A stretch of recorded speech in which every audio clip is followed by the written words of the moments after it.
suspect. And Steve, what we're looking at right now is police looking through this car that they found at the storage unit.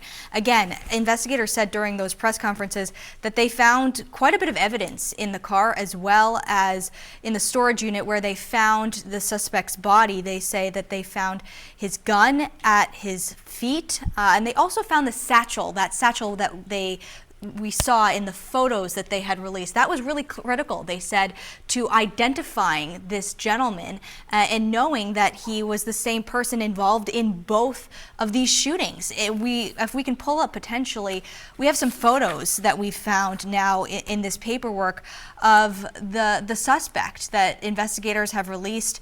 They have essentially put together a timeline of every one of his movements spanning back to November when he came up to New England. And what's become very clear is that this seems like a very premeditated, well thought out plan to go after potentially Brown University and this MIT professor that he had known 20 plus years ago.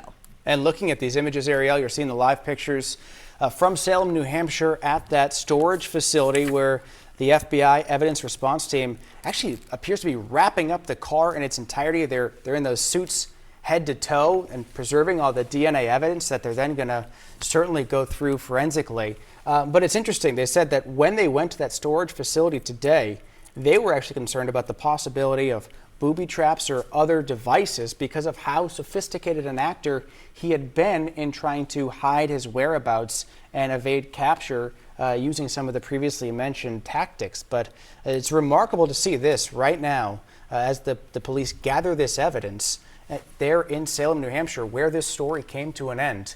And obviously, yes, they're getting the forensic evidence that will tie all these pieces together, but there's still so many questions that remain about motive, about why that particular classroom where the students just happen to be in. It sounds like none of them were targeted whatsoever.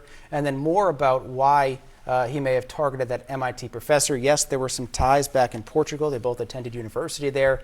But beyond that, there are some serious questions about why a student from 20 years ago would come back to campus to open fire like this and do it in such a premeditated way where there are all these steps and hiding places, including this storage unit right here in Salem, New Hampshire.